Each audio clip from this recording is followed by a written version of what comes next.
Coronavirus, la pandemia. ¿Cuáles son los síntomas? ¿Cómo se transmite? ¿Qué puedo hacer para protegerme y prevenir la propagación de la enfermedad? Nuevo padecimiento que ha encendido las alarmas de los sistemas de salud. Coronavirus, la pandemia. ¿Qué tal? ¿Cómo están? Muy buenos días. Sábado 16 de enero del año 2021. Bienvenidos a Coronavirus, la pandemia, este programa especializado en la enfermedad de la COVID-19.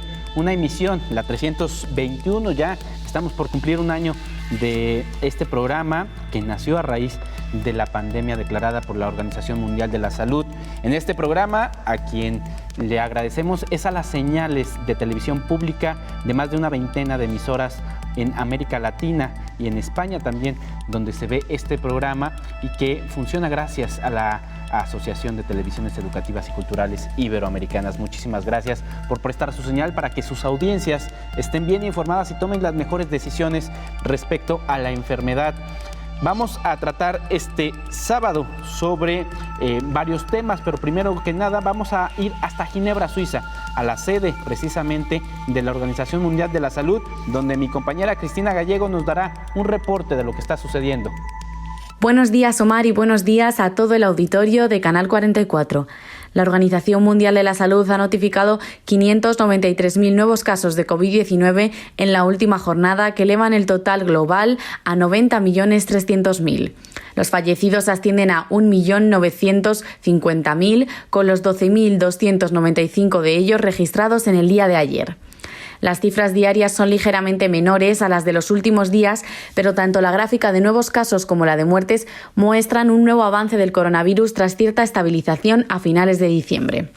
Según el director de Emergencias Sanitarias de la Organización Mundial de la Salud, Mike Ryan, unos 28 millones de personas se han comenzado a vacunar ya de la COVID-19 en 46 países del mundo. En estas campañas se están usando 5 vacunas diferentes: la de Pfizer y BioNTech, la de Moderna, la de AstraZeneca, la Sputnik 5 y Sinovac. La Organización Mundial de la Salud ha advertido de que solo uno de los 46 países donde se ha empezado a vacunar pertenece al grupo de las economías de bajos ingresos. Se trata de Guinea, donde se administra la vacuna rusa Sputnik 5. Por esta razón, el organismo con sede en Ginebra volvió a pedir mayor solidaridad a las naciones más ricas. La población vacunada por ahora representa un 0,3% del total mundial, lejos del 70% que los científicos creen necesario para lograr una cierta inmunidad de grupo. De acuerdo con los datos de los servicios sanitarios nacionales, los países que han vacunado por ahora a más personas son Estados Unidos y China, unos 9 millones cada uno, seguidos del Reino Unido con 2,8 millones. Sin embargo, es Israel el país con las más altas cifras de vacunación por habitante, ya que alrededor de una quinta parte de su población habría recibido al menos una dosis de la vacuna contra la COVID-19.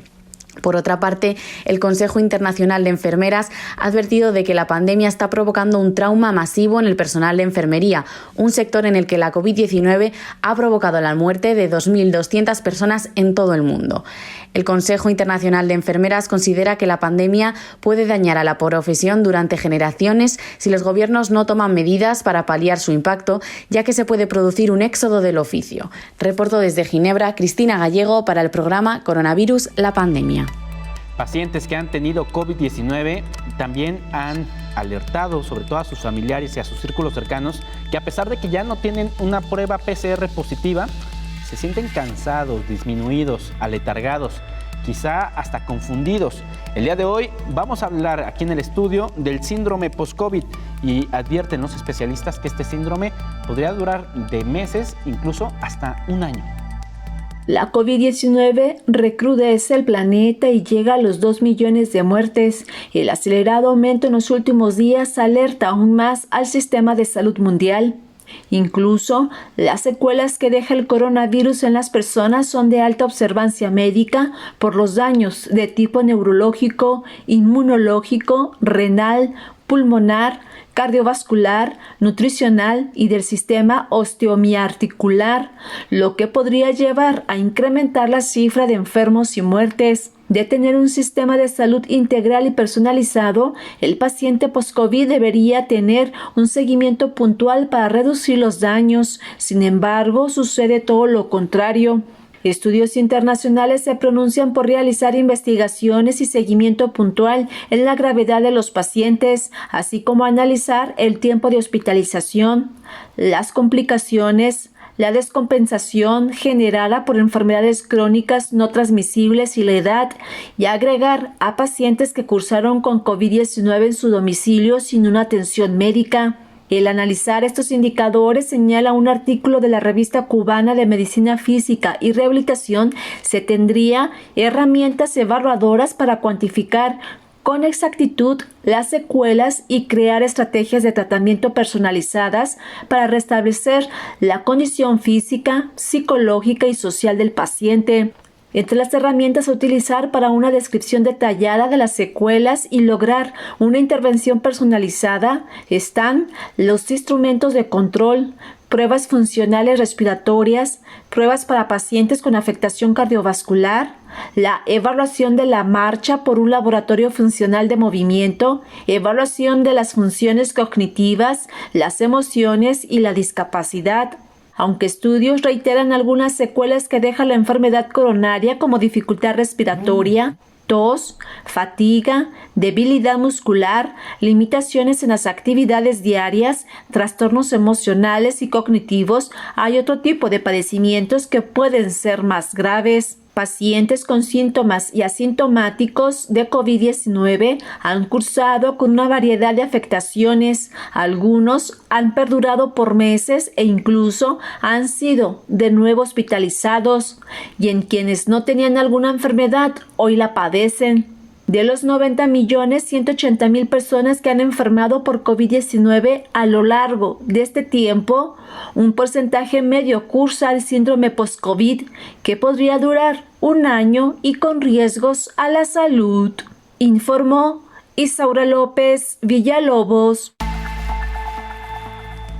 Y precisamente para hablar de cuáles son las principales afectaciones de este síndrome post-COVID, le doy la bienvenida al infectólogo Héctor Raúl Pérez Gómez, quien nos acompaña y quien nos dice que el 30% de los pacientes que reciben algún tipo de soporte ventilatorio llegan a tener este síndrome. Las manifestaciones respiratorias persistentes, las manifestaciones neurológicas y neuropsiquiátricas, también las manifestaciones cardiovasculares y particularmente algo que está llamando mucho la atención, un estado de poca concentración mental a manera de un estado de, se conoce como cerebro nebuloso. De hecho, los norteamericanos acuñaron ese término de fog brain para referirse a este hallazgo que están presentando los pacientes post-COVID.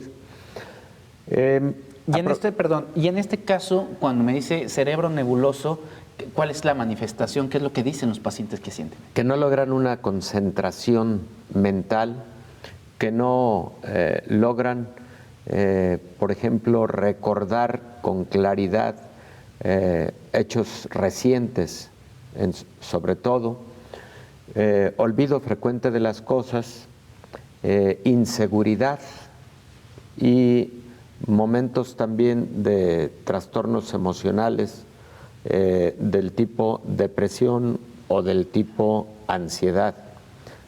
Ansiedad frecuentemente, diría yo que con más frecuencia que depresión. Y esta ansiedad frecuentemente conduce a otra sintomatología ya propia de la ansiedad, lo cual convierte en un círculo vicioso este síndrome post-COVID, en particular en su esfera de orden cognitivo y de las emociones. Ahora, la parte más impactante del síndrome post-COVID lo está haciendo precisamente la secuela respiratoria, en la que estamos viendo cada vez con mayor frecuencia a pacientes que tuvieron un cuadro de COVID agudo que requirió oxígeno suplementario o que requirió oxígeno a alto flujo ya en hospitalización o que requirió de soporte ventilatorio mecánico y que lamentablemente generó fibrosis pulmonar, y son pacientes que están teniendo necesidad de oxígeno durante incluso algunas semanas, en tanto el esquema o las estrategias de rehabilitación pulmonar mejoran ese estado, esa secuela, para poder reducir la cantidad de oxígeno suplementario. Entonces, sí lo estamos viendo con mucha frecuencia. Diría que hasta en un 30% de los pacientes que fueron hospitalizados para recibir soporte ventilatorio, y lamentablemente algunos de ellos están sufriendo de fibrosis pulmonar residual. Entonces, este es el espectro del síndrome post-COVID. No lo presentan todos los pacientes que tienen COVID. Está bien definido que lo presentan los pacientes que tuvieron mayor severidad de la enfermedad aguda, y de igual manera se ha clasificado, de acuerdo a esta publicación que comento de la ITSA, en manifestaciones persistentes del COVID, en secuelas del COVID y en estados posiblemente de reinfección por COVID. Claro. Entonces hay que diferenciar en todo momento estas tres grandes categorías del síndrome post-COVID agudo. Pues hasta aquí la información, vamos a una pausa y regresamos en Coronavirus, la pandemia.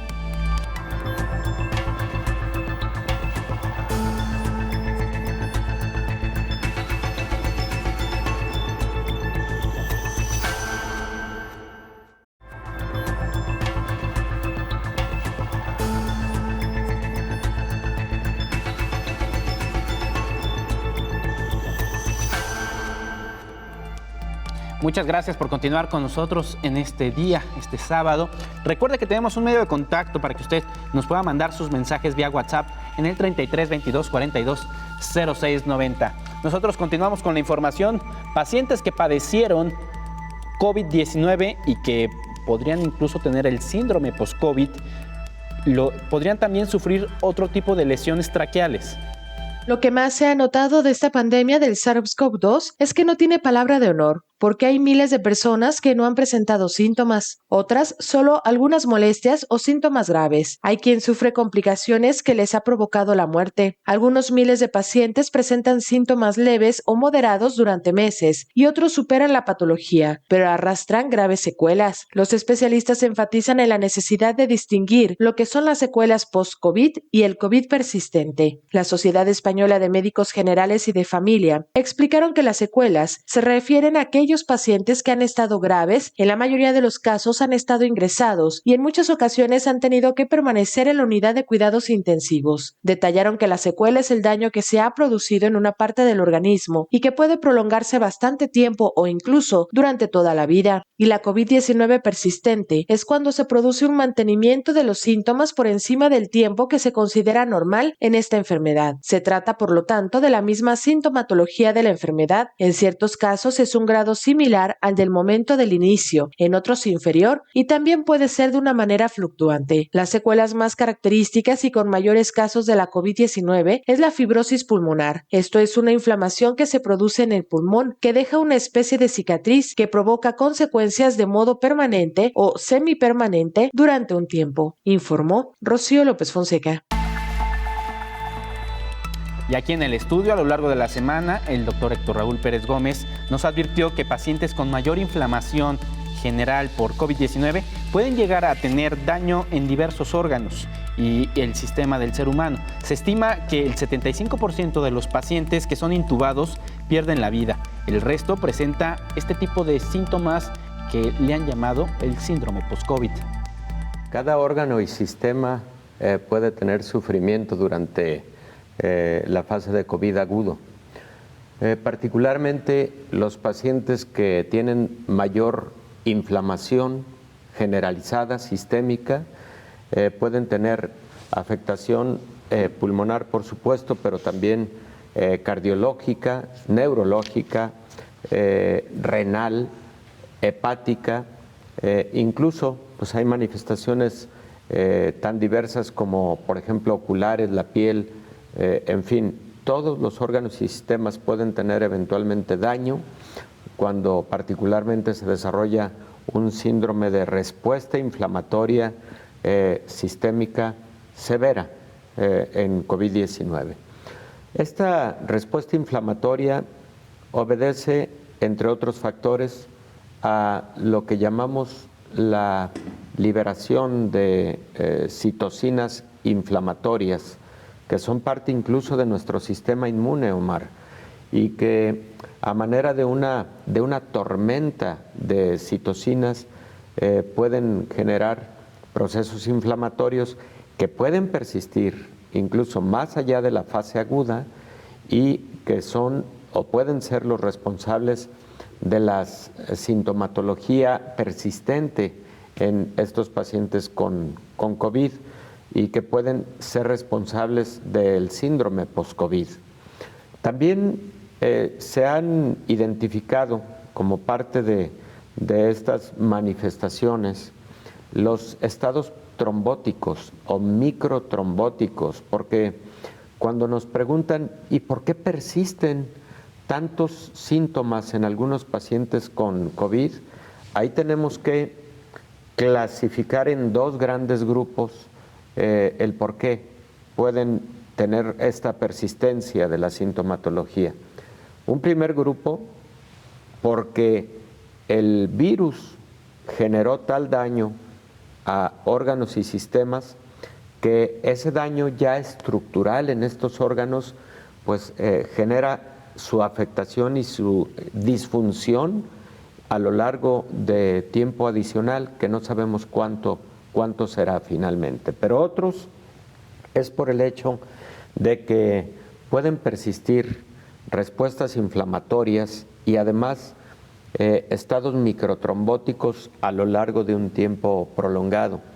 En el primero de los casos, Omar, por ejemplo, una afectación que vemos con frecuencia, además de la fibrosis pulmonar, también el daño renal en algunos pacientes que tuvieron estados críticos del COVID y hospitalización, por ejemplo, en unidades de terapia intensiva.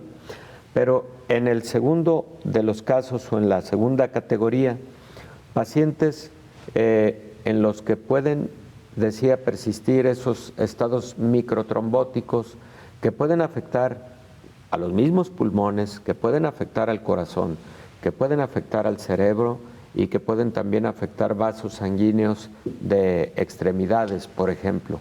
Claro. Y este segundo grupo de pacientes, por ejemplo, puede requerir de terapia con anticoagulantes por periodos largos, incluso hasta por 6 meses después de la fase aguda de COVID. No intubar ante la necesidad de intubar, pues representa el riesgo de morir. Evidentemente, los pacientes que tienen COVID-19 y que requieren intubación, bueno, de antemano son pacientes críticos y la estimación es que entre 65 y 70% de quienes son intubados lamentablemente pierden la vida. Entonces, el temor está en eso, precisamente, pero no hacerlo, habiendo criterios para realizarlo, pues representa un riesgo mucho mayor y lamentablemente han ocurrido escenarios en donde esta negativa pues ha llevado al paciente a la muerte. Este grupo de 35% puede tener más síndrome post-COVID, lo decíamos hace un momento, mientras más severidad, mayor posibilidad de síndrome post-COVID. Pero ese síndrome post-COVID puede manejarse, puede ser llevadero, pero tampoco se ha descrito que termine por ser un síndrome persistente a largo plazo. La pandemia tiene un año y fracción, Omar. Entonces no sabemos cuánto tiempo duran los síntomas de este síndrome post-COVID agudo. Depende, claro, del que este síndrome sea debido a una secuela como la fibrosis pulmonar. Ahí los síntomas pueden durar más tiempo, ¿no? Pero entonces, lo que yo le diría a las personas que están en esa disyuntiva de si la intubación o la no intubación, es que cuando hay criterios de intubación, esa es la alternativa para sobrevivir. Y es una apuesta. Y es claro, por supuesto. Ahora, pues claro que hay pacientes que después de intubación o después de el haber tenido sufrimiento por hipoxemia antes de la intubación, pues pueden tener alguna secuela, incluyendo secuela neurológica. Pero como bien tú lo dices, es una apuesta primero para sobrevivir y bueno, después para poder sortear con el manejo adecuado y con la detección oportuna un síndrome post-COVID. Y ahora nos vamos hasta Italia, donde nuestra compañera Laura Serrano nos dará un reporte de lo que ha sucedido en este país. Buenos días, Omar. Buenos días a todos. La situación en Italia está más o menos bajo control. Sigue habiendo muchos contagios diarios. Estamos más o menos en una media de unos 19.000 contagios al día y en torno a los 400 fallecidos. El número de hospitalizados se mantiene más o menos constante, aunque sí que es cierto que en los últimos días ha habido un ligero repunte, sobre todo en algunas regiones del norte, por ejemplo Lombardía o Véneto, y algunas del sur como Sicilia o Calabria.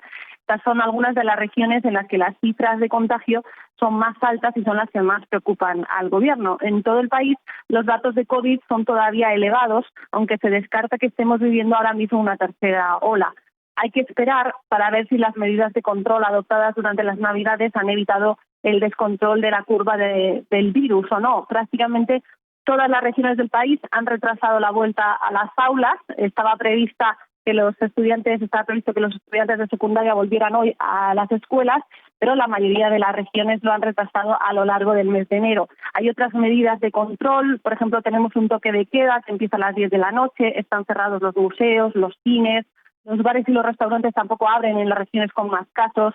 El gobierno italiano espera que la situación mejore con la campaña de vacunación, pero lleva su tiempo y las autoridades calculan que habrá unos 15 millones de personas vacunadas ya para mayo. Sobre la cepa británica se detectaron una decena de casos a finales de diciembre en varias zonas del país, pero han sido casos localizados, no es una cosa generalizada, no se ha extendido por todo el país de forma descontrolada. Y esta es un poco la situación que tenemos aquí en Italia. Muchísimas gracias. Nosotros vamos a una pausa y regresamos aquí a Coronavirus, la pandemia.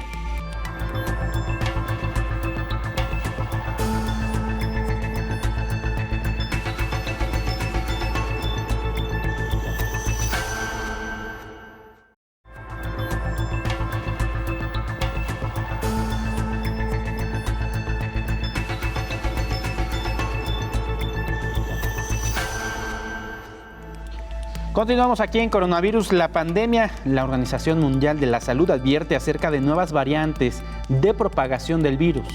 El director de la Organización Mundial de la Salud, Tedros Adhanom, informó que Japón ha notificado una nueva variante del coronavirus. Recordó que cuanto más se propague el virus, mayor será la posibilidad de que se produzcan nuevas mutaciones. En particular, la transmisibilidad de algunas variantes del virus parece estar aumentando. También explicó que aunque hasta ahora las mutaciones no han mostrado un incremento en la gravedad de la enfermedad, su mayor transmisibilidad podría generar un aumento en los casos y las hospitalizaciones. Advirtió que las medidas sociales y de salud pública ya se han derrumbado, lo que puede tener un efecto dominó en otros servicios de salud esenciales. La epidemióloga líder de la organización, María Van Kerkhove, dijo que identificar las variantes que han aumentado los contagios es un obstáculo más en la lucha contra la pandemia. Agregó que los contagios ya estaban aumentando en varios países, incluso antes de que se identificaran las mutaciones o que éstas estuviesen circulando.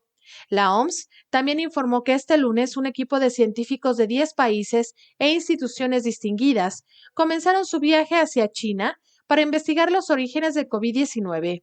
La búsqueda comenzó en Wuhan para identificar la fuente potencial de infección de los primeros casos. La evidencia científica impulsará la hipótesis que luego será la base para estudios adicionales a largo plazo.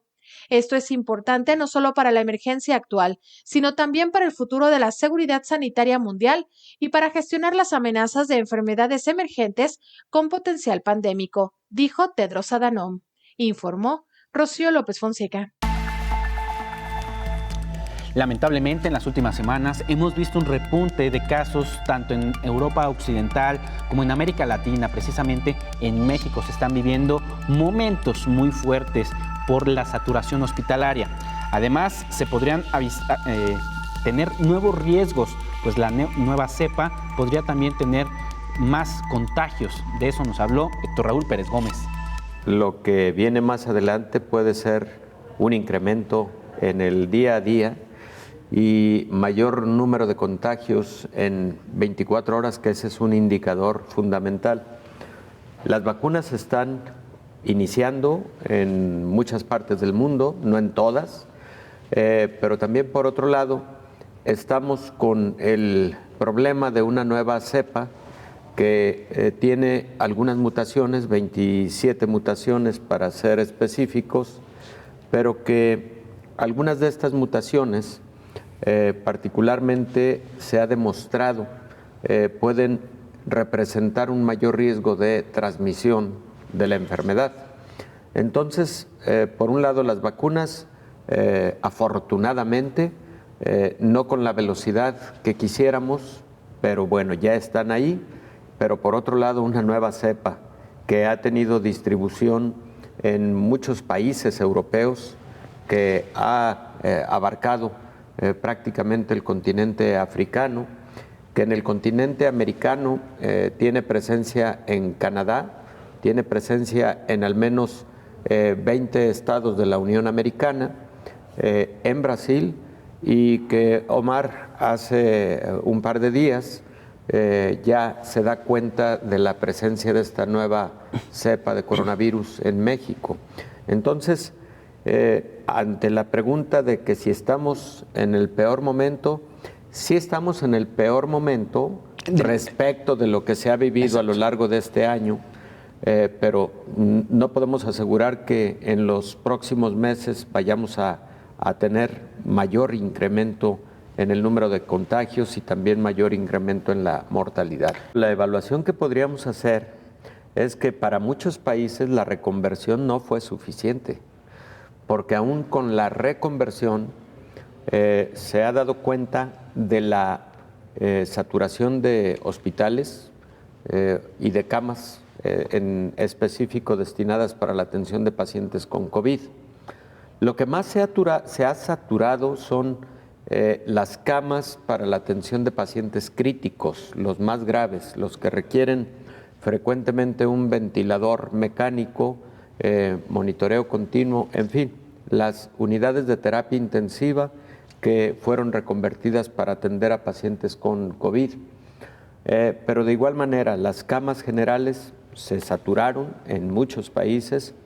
Uno de los países que ha sufrido, o varios de los países que han sufrido seriamente este problema fueron Italia, hace aproximadamente 5 meses, cuando estaba verdaderamente candente el problema en aquel país, y que por cierto de alguna forma fue el segundo epicentro de la enfermedad. Luego, Lombardía, ¿no? Lombardía, efectivamente, en específico la región de Lombardía. Luego dio cuenta de saturación de hospitales Francia, España, y ahora, hace 4 días, Inglaterra señala que está saturado y que precisamente por ese indicador en particular decide volver a un confinamiento social extenso y extremo hasta febrero prácticamente. Inglaterra lo ha anunciado, ya lo ha puesto en operación, digamos, ese botón de emergencia, precisamente por ese indicador, la saturación de camas. Este fenómeno Me parece preocupante por dos motivos, entre otros. El primero de ellos es que cuando tú reconviertes camas de un hospital, podrías estar dejando de alguna manera, desamparo la atención de otras enfermedades que requieren de hospitalización. Pero segundo, el hecho de que no es solo contar con una nueva cama, es además contar con el personal de la salud para atender estas nuevas camas reconvertidas y de igual forma equipamiento como ventiladores, como equipo de monitoreo. Y cuando hablo de personal, estoy hablando de personal especializado en la atención de pacientes críticos con COVID, porque, por ejemplo, las áreas más críticas para pacientes con COVID frecuentemente son atendidas por médicos intensivistas, por enfermeras con la especialidad en atención a cuidados críticos, y este personal no siempre tenemos en suficiencia en el mundo en general. Frecuentemente tiene entonces que entrar a la atención médicos internistas, médicos cardiólogos, médicos infectólogos, neumólogos, etcétera. Pero ¿y qué pasa con las demás patologías que estos mismos especialistas deben estar atendiendo? Hace 3 meses aproximadamente, Tedros Adhanom, el director general de la Organización Mundial de la Salud, le hacía un llamado al mundo para que, aún en medio de la gravedad de la pandemia, no perdieran de vista las demás enfermedades que pues son causa de mortalidad número 1 en el mundo, como las cardiovasculares, la diabetes y sus complicaciones, el cáncer en adultos y niños, por cierto, y por supuesto otras patologías, enfermedades pulmonares crónicas. Es una situación apremiante y muy preocupante, precisamente por lo que acabo de comentar, porque por principio de cuentas tienes que encontrar los espacios físicos idóneos para que una enfermedad que es altamente contagiosa, infectocontagiosa, no represente un mayor riesgo para otros pacientes y para tu propio personal de la salud, número 1.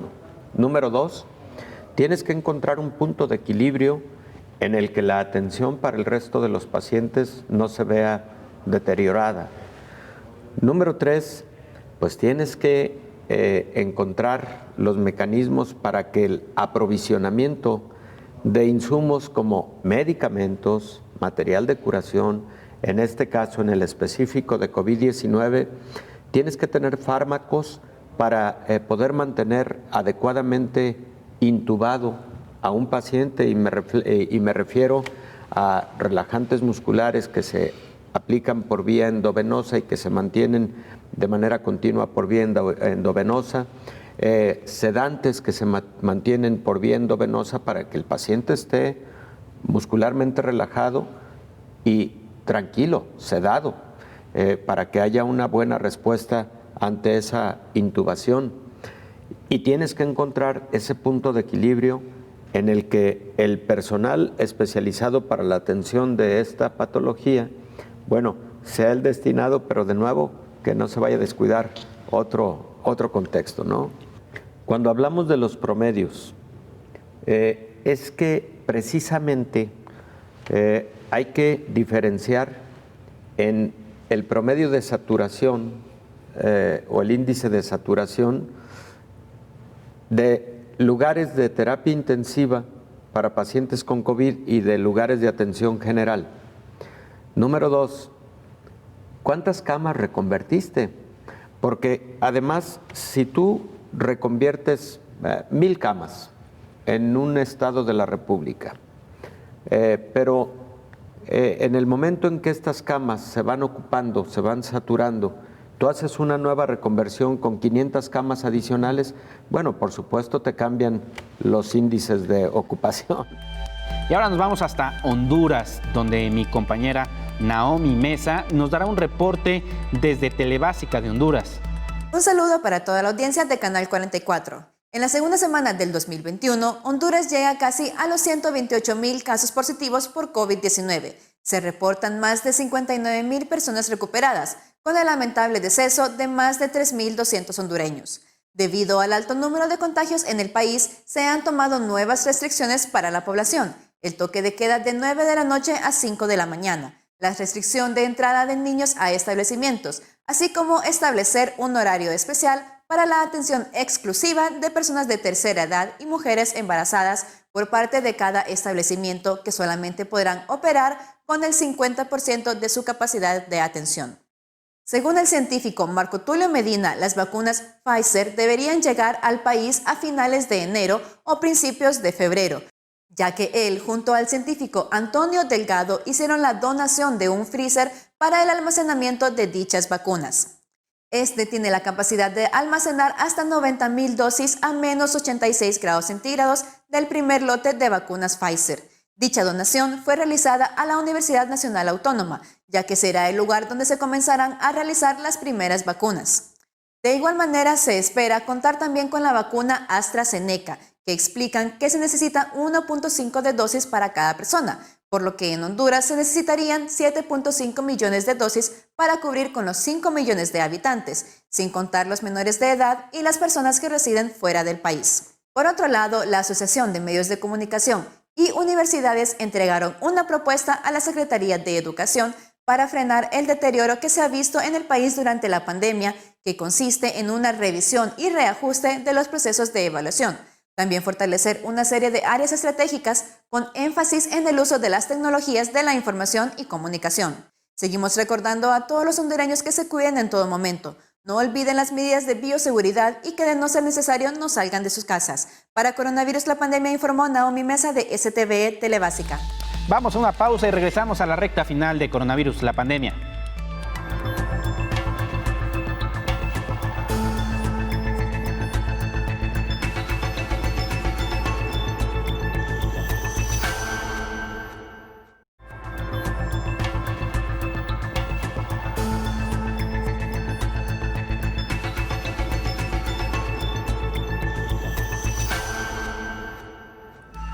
Muchas gracias por continuar con nosotros aquí en Coronavirus La Pandemia. A lo largo de la semana también hablamos no solo de saturación hospitalaria, sino también del problema que ha sido conseguir un tanque de oxígeno. En México hay quienes batallan para conseguir estos insumos y además que hay fraudes, que hay quienes venden oxígeno industrial como si fuera oxígeno medicinal. Las autoridades dicen que no hay desabasto.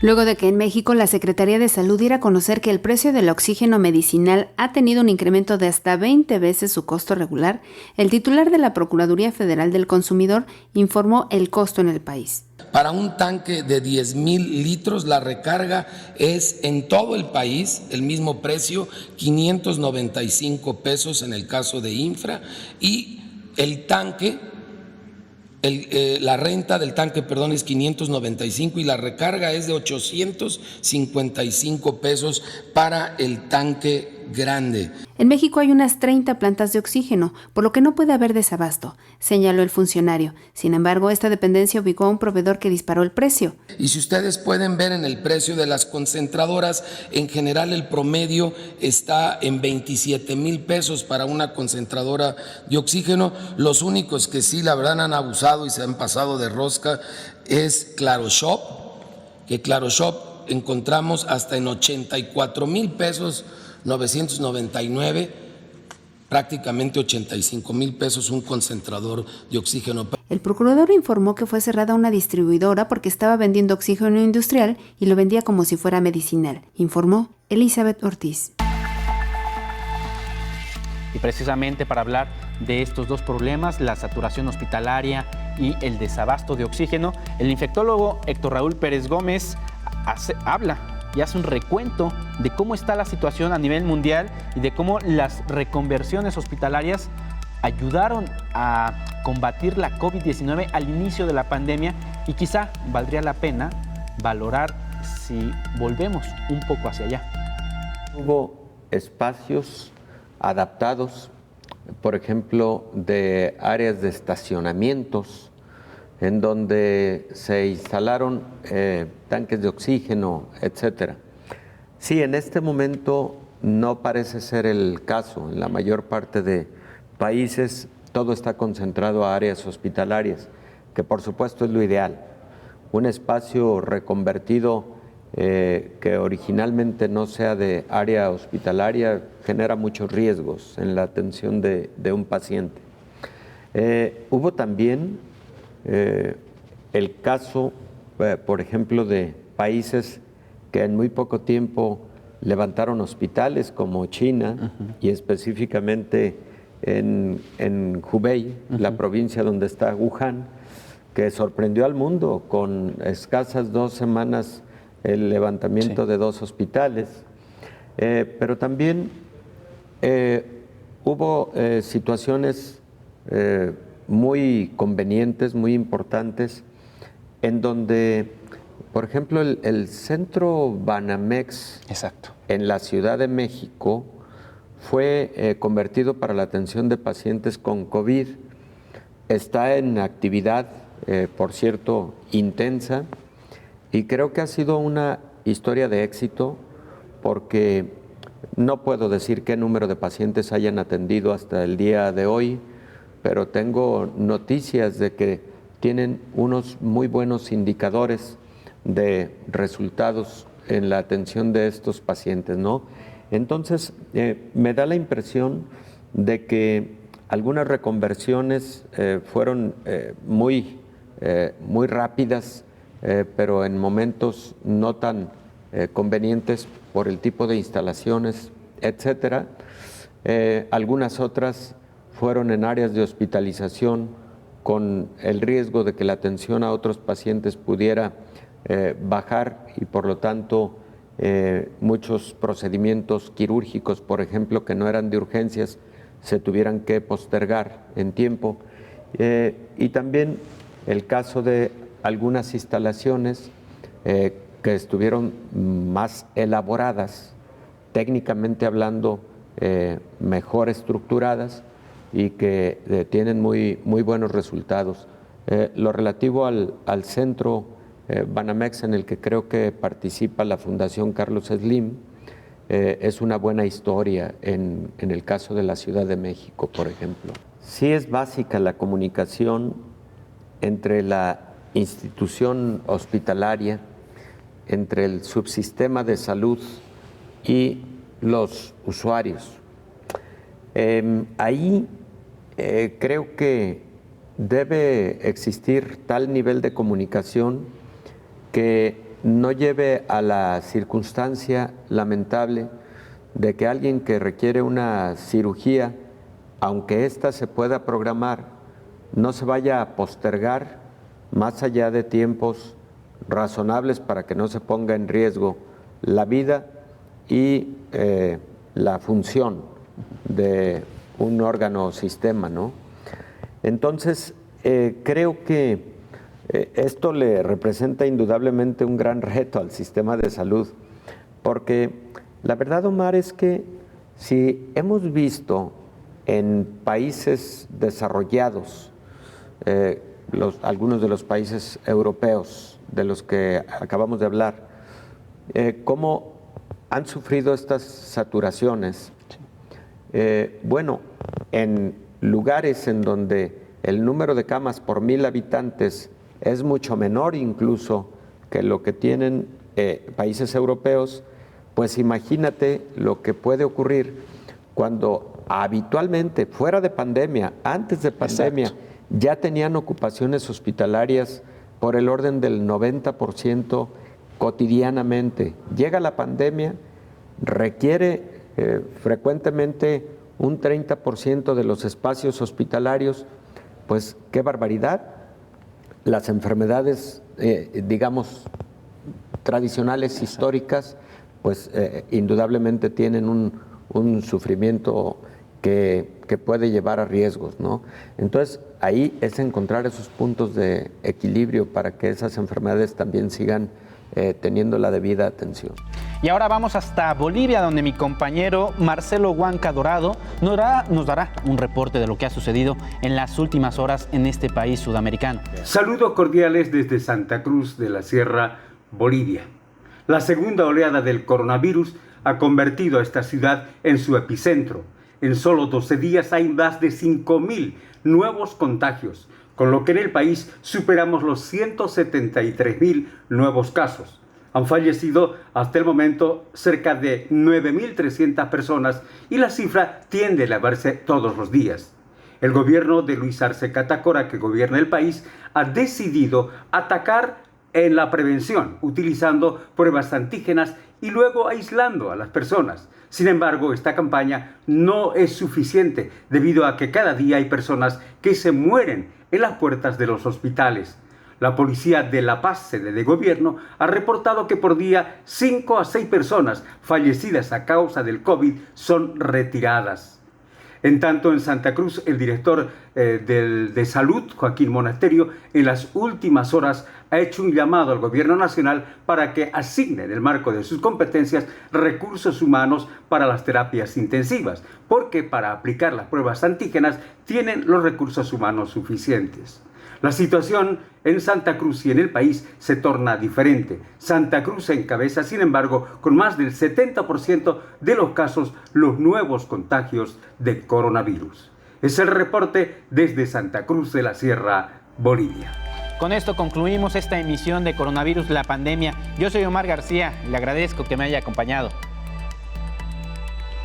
Coronavirus, la pandemia.